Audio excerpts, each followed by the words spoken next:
জনগণের প্রতিনিধির কাছে ক্ষমতা হস্তান্তর করতে হবে। বলা হয়ে থাকে মুক্তিযুদ্ধে যে কজন সামরিক বাহিনীর কর্মকর্তা জীবন বাজি রেখে যুদ্ধ করেছিলেন তার মধ্যে সবচেয়ে জেদি অফিসার ছিলেন মেজর এম এ জলিল। কেউ কেউ তাকে বিদ্রোহী জলিল বলেও ডাকতেন। মুক্তিযুদ্ধ চলাকালীন পাকিস্তানি বাহিনীর কাছে যেমন আতঙ্কের কারণ হয়ে উঠেছিলেন, ঠিক একইভাবে যুদ্ধ পরবর্তী লুটপাটকারী ভারতীয় বাহিনীর জন্য মাথা ব্যথার কারণ হয়ে দাঁড়িয়েছিলেন এম এ জলিল। তার জীবনের ব্যক্তিগত অভিজ্ঞতা থেকে তিনি বেশ কিছু বইও লিখে গেছেন। মূলত তিনি মুক্তিযুদ্ধে অংশগ্রহণ করা এবং বাংলাদেশ স্বাধীনতার ব্যাপারে নিজের অনুশোচনা প্রকাশ করেছেন।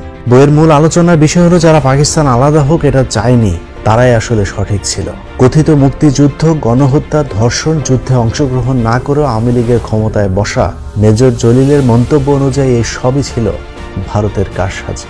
মেজর জলিল সরাসরি লিখেছেন, তাহলে কি স্বাধীনতা বিরোধী বলে পরিচিত ইসলামপন্থী দলগুলোর শঙ্কা ও অনুমানই সত্যি ছিল? তাদের অনুমান যদি সত্যি হয়ে থাকে তাহলে দেশপ্রেমিক কারা?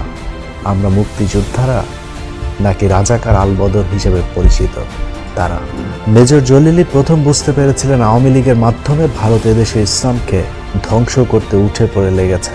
যে কারণে মেজর জলিল হয়ে উঠেছিলেন আওয়ামী লীগ এবং ভারতের চক্ষুশূল। তার নিজের লেখা বইয়ে আজকের আলোচনায় আপনারা জানবেন শেখ মুজিব এবং আওয়ামী লীগ মুক্তিযুদ্ধে কোনো ভূমিকা না রেখে কিভাবে যুদ্ধ শেষ হবার পর ক্ষমতা কুক্ষিগত করেছিলেন। মেজর জলিল লিখেছেন, শেখ মুজিবের ৭ই মার্চের ভাষণ ছিল বাঙালির জন্য চরম উত্তেজনা উদ্দীপনায় ভরপুর মুহূর্ত।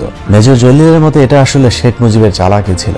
মুজিব মূলত পাকিস্তানিদের ভয় দেখিয়ে প্রধানমন্ত্রী হবার স্বপ্ন দেখেছিলেন। জনগণের প্রতিনিধির কাছে ক্ষমতা হস্তান্তর করতে হবে। যার যা কিছু আছে তা নিয়ে পাকিস্তানি বাহিনীর উপর ঝাঁপিয়ে পড়ার নির্দেশ প্রদানের পর কোন ভরসায় জেনারেল ইয়াহিয়ার সাথে আপোষ রফার আলোচনার টেবিলে বসার প্রস্তুতি নিচ্ছিলেন মুজিব? তাহলে কি শেখ মুজিব স্বাধীনতা চাননি? তিনি কি পাকিস্তানিদের সাথে আলোচনার মাধ্যমে ক্ষমতার মসনদে বসতে চেয়েছিলেন? এভাবে শেখ মুজিব এবং আওয়ামী লীগ সম্পর্কে নানা বর্ণনা করে গেছেন একজন সেক্টর কমান্ডার।